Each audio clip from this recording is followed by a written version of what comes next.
Hi there, welcome to another session. Today we're going to talk about brand ideals and why it's important.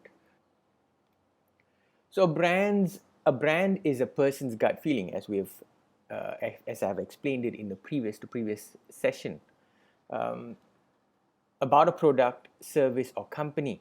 While companies can't control this process, they can influence it by communicating the qualities that make this product different from that product. The term ideal connotes the satisfaction of one's conception of what is perfect or most suitable. So, putting these two together, a brand ideal is a higher purpose of a brand or organization that goes beyond the product or service they sell. According to Stengel, the ideal is the brand's inspirational reason for being or existing. It explains why the brand exists and the impact it seeks to make in the world. It is a larger goal, aspirational um, point of reference, yeah, a moral compass, so to speak. So Peter Drucker once observed, the most successful company is not the one with the most brains, but the most brains acting in concert. Nothing unifies a leadership team like a shared intention. So it is important for belief to be there amongst the people you work with. If they don't have a shared belief, it's very difficult to achieve brand ideals or to achieve an effective connection with the target audience or the people that you're trying to communicate across to. So brand ideals founded on sound perennial values foster and engender a sense of purpose in all who subscribe or believe in these larger goals. So don't be evil was the unofficial motto of Google and part of its employee code of conduct. However, this was removed quietly in 2018. The motto is a value, an ideal the company originally aspired to live by, but some believe has long stopped doing so. So, if you look at Sergey, the two individuals who started Google, right? One of the first things they wanted, or an ideal that they have, is that they don't want to be an evil company because they've seen a lot of different companies, a lot of tech companies that have gone that route, that have irked a lot of people who feel that they are they're not being truthful or they're not being transparent with the nature of their business. And Google, unfortunately, has eventually succumbed to that route. But that being said, an ideal is not something that you can achieve immediately. It's a process. Sometimes you got to go to the dark side to understand the light side, and maybe this is part of the process. Brand values deliver real engagement and direct you towards more powerful bonds with your target audience. For most business, brand values act as a true north, sort of like a moral compass. On their, on their compass towards market success, the core brand values remain fixed and steady. It is the part, internal purpose, personality, and proposition that truly transforms the relationship you build with your customers. The best brand values examples work because they are reflective of their customers' ideology, but they still embrace the passion of the business in question. So it's important to take note that brands need to understand their customer base, their aspirations as well, so that they can imbibe them in their ethos, so that they can find something that is common between both of them and utilize them as a larger ideal, right? So, just do it was a term or was an ideal that was developed in 1988 by Nike. Nike is about encouraging success, motivating athletes, and reminding everyone, no matter their fitness level, that they can achieve their goals.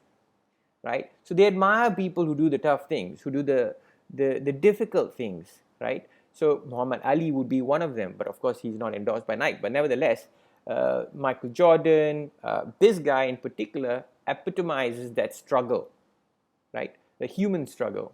So this is Colin Kaepernick, and he's the guy who took a knee during the national anthem in America, in the US.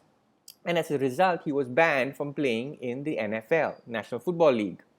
Football being their type of football, not our football.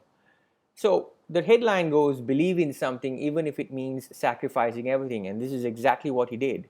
He had a sound moral compass and a clear direction as to what he wanted to do or what he believes in. And he was unshakable in that belief. And as a result, he sacrificed his career. So Nike is one of the first to actually capitalize on this brand ideal concept, right? And made it famous, and it made its company famous, its brand famous. It was an unknown commodity in the market amongst giants like Adidas and Reebok, but it managed to rival them with the concept that I just mentioned. Just do it.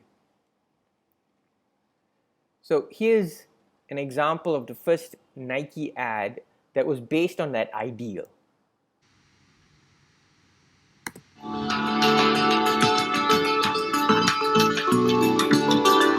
I run 17 miles every morning.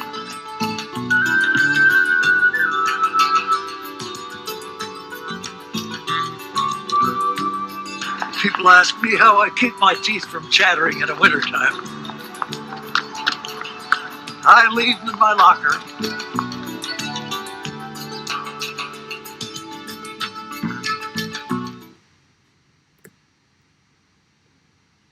And this is an ad that was developed in 2016 by Nike.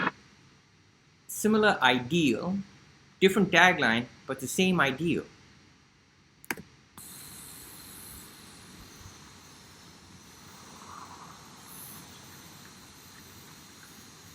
Greatness, it's just something we made up. Somehow we've come to believe that greatness is a gift reserved for a chosen few, for prodigies, for superstars, and the rest of us can only stand by watching. You can forget that. Greatness is not some rare DNA strand. It's not some precious thing. Greatness is no more unique to us than breathing. We're all capable of it. All of us.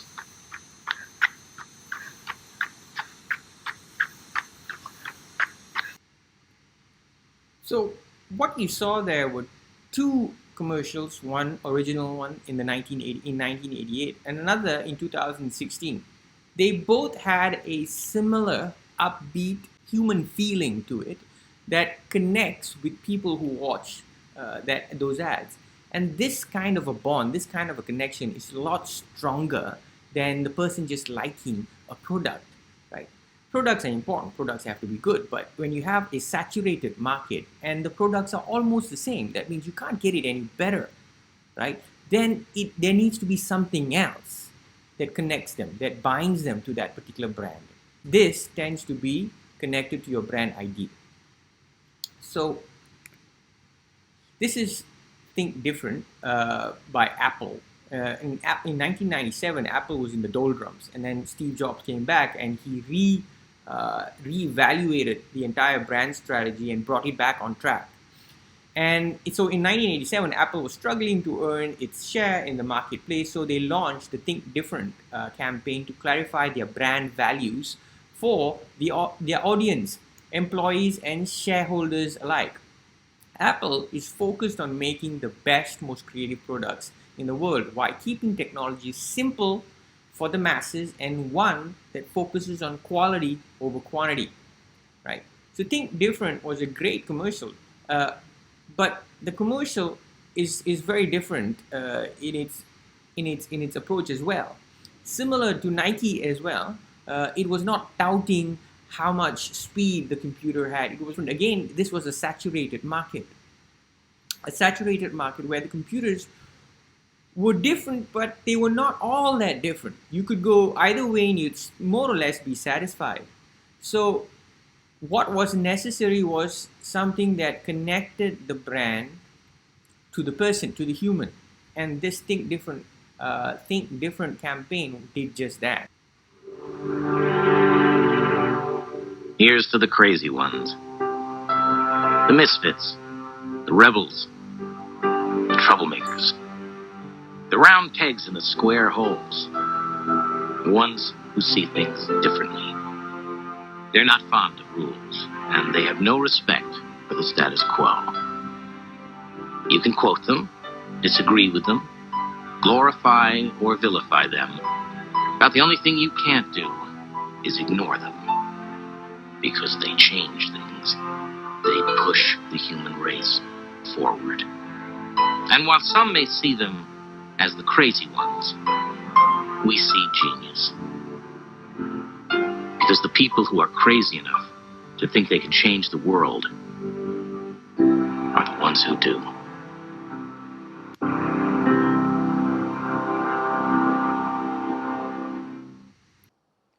So that was the Think Different campaign, and it catapulted and brought Apple back to its core values, right? And it engendered a sense of purpose within the larger community internally, but also people who were loyal to that brand back again, right?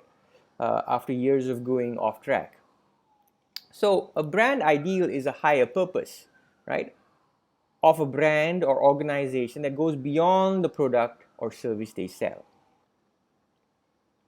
So every brand ideal is predicated on values. They have a solid foundation of great values, which then allows them to achieve or head towards achieving this brand ideal. So what are these ideals? Ideals are essential to a responsible creative process regardless of the size of the company and the nature of the business. They are as follows: vision, meaning, authenticity, differentiation, sustainability, coherence, flexibility, commitment, value. Sometimes in other sites you might find that the terminologies change a little bit, but generally, or may increase by one or two. But generally these consist of the ideals. So all companies must have a vision, a compelling vision by an effective, articulate, and passionate leader is the foundation of the best brand. So if you look at Virgin, for example, you have Richard Branson. If you look at Apple, it had Steve Jobs, right? And if you look at Amazon, it has Jeff Bezos, right? So vision requires courage. Big ideas, enterprises, products, and services are sustained by individuals who have the ability to imagine what others cannot see. Hence, visionary. The person who leads the company needs to be a visionary and the tenacity to deliver what they believe is possible. So it's not enough to just imagine, you have to deliver the goods. So people like John F. Kennedy, who had a vision of how he wanted the space program to be, who had the courage to decide that we are going to reach the moon, right? These are examples of visionary people, right? People who have the courage to do something that goes beyond what is commonly thought possible, right? And there are more people out there that fall in this category, and you've seen some of them in this Apple commercial as well. Mahatma Gandhi, Muhammad Ali, and so on and so forth. So vision requires courage, right? Hearing the vision face to face is critical to the identity process. As a result, leaders who take the time to share their most audacious dreams and challenges frequently understand the power of symbols.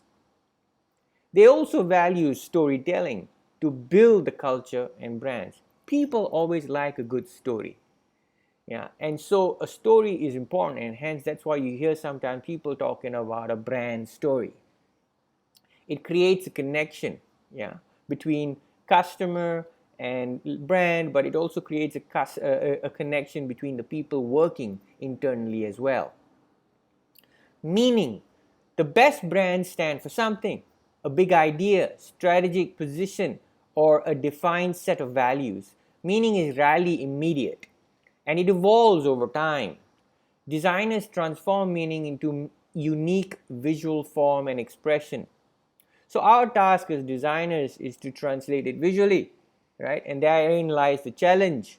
It is critical that this meaning is explained so that it can be understood, communicated, and approved. Knowing this, all elements of a brand identity system should have a framework that stands for meaning and logic. Authenticity. Authenticity is not possible without the organization having clarity about its market, positioning, value proposition, and competitive difference. Authenticity refers to the self-knowledge and making decisions that are congruent with that self-knowledge. You have to understand the goods and bads in our company. You have to acknowledge them. And when you are honest, there's a disarming effect and people tend to warm up to it. Organizations who know who they are and what they stand for start the identity process for a position of strength. They create brands that are sustainable and genuine. Brand expression must be appropriate to the organization's unique mission, history, culture, values, and personality. Customer identify with the personal and memorable, above all, what they perceive as authentic. So being true to yourself is important, and having that seen by the customer is important for a connection to be built. Trying to look perfect all the time is not sustainable, right? And unauthentic as well. Differentiation. Brand always compete with each other within their business category, and at some level compete with all brands that want our attention, focus, and loyalty. The world is a noisy place, filled with a panoply of choice. Why should consumers choose one brand over others? It is not enough to be different. Brands need to demonstrate this difference and make it easy for customers to understand what makes them so. So the visual difference that you create has to be distinct, unique, and sometimes possibly even shocking. If your brand suddenly didn't exist, would anyone miss it? A really good brand leaves a big gap or leaves a large shoe to fill. Sustainability. Sustainability is the ability to have longevity in an environment in constant flux and characterized by future permutations that no one can predict.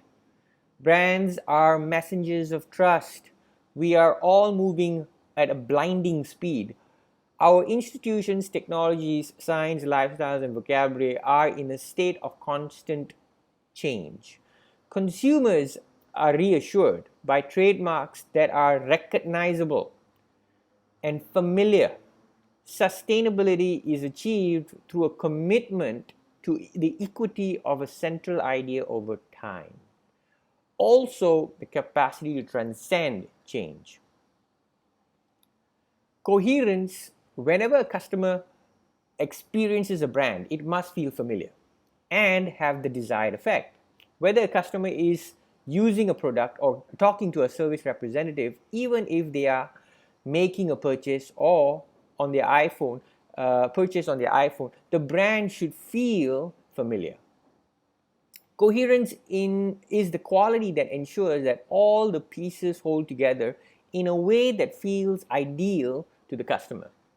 It is a baseline that is designed to build trust, foster loyalty, and delight the customer. A brand identity system is unified visually and structurally. It builds on a cohesive brand architecture and utilizes specially designed colors, typeface families, or type families and formats. The identity system advances immediate recognition of the company and supports brand attributes across various media. So coherence is important. A cohesive and coherent brand identity is important so that there is a sense of familiarity, even though the campaign has changed, but the sense of familiarity remains. Flexibility. An effective brand identity positions a company for change and growth in the future. It supports the evolving strategy. No brand is static. No person is static. Things evolve. Today's gospel truth changes over a period of time. This is the nature of life. Change is inevitable, and therefore flexibility should be built in your brand ideals, into your brand ideals. Innovation requires brands to be flexible. Brands that are open to change need to have flexible brand identity systems in place. Because of that, it is necessary for them to quickly seize new opportunities in the marketplace. The brand identity toolbox encourages creativity within the parameters that always keep the brand immediately recognizable. Certainly, a carefully designed balance between control and creativity makes it possible to adhere to the identity standards, all this while achieving specific marketing objectives. There have been times where I've been confronted by a brand identity system that is quite rigid, and due to its rigidity, it was very difficult to evolve, to make the brand look refreshing over a period of time, right? So brand identity systems should always leave room for expansion. Commitment. Organizations need to ensure all people engaged with the brand have complete motivation, dedication in order to succeed. A brand is an asset that you have to protect, preserve, and nurture. Actively managing the assets require a top-down mandate and a bottom-up understanding of why it is important. So it's a two-way street. Building protection and enhancing the brand requires desire and a disciplined approach to ensure its integrity and relevance. The mantra is to keep moving. Thus, with ongoing management, dynamic adherence to the central idea, monitoring the standards that help preserve the assets, and tools the organization needs to build its brand. So commitment is important, it is crucial, and if there is no commitment, it's just not going to be successful. Value. Measurable results need to be created that promote and sustain a brand. Creating values is the biggest goal of most organizations. The quest for sustainability has expanded the value conversation with customers. Being socially responsible, environmentally conscious, and profitable is the new business model. People today are more environmentally conscious. They're ethically more conscious. They might not be ethically and morally consistent all the time, but they expect their organizations and brands to be. Finally, a brand is an intangible asset. The gut feeling, right? Above all, brand identity, which includes all tangible expressions from packaging to website, upholds that value, that gut feeling, that essence of the brand. The ideal is the brand's inspirational reason for existing. It explains, or being rather, it explains why the brand exists and the impact it seeks to make in the world. It seems ironic that businesses that focus on ideals rather than profits actually make more money. Brands that operate from a higher purpose are therefore successful due to at least two reasons. First, they better equip their employees to tap into their deepest reservoirs of intuition and imagination to address the changing reality as it unfolds. Second, they create a deep relationship with customers who are yearning for that connection, for community, for participation in something that is bigger than themselves. I cannot stress the second part more than it is already been said. People, human beings, yearn for connection. They want to be part of society. Hence, human beings are social animals. The challenge for brands going forward will be to authentically create and sustain their own intangible marketplace, using their ideals to connect, unite, and inspire. Intangible marketplace, right? The marketplace, that is a mental construct, something that is a gut feeling. To take hold of that real estate is important, just as you take hold of a visual, tangible real estate. So with that, determine who you are and what your brand is and what you're not. The rest of it is just a lot of noise. With that, I come to the end of this session. See you in the next session. Thank you very much.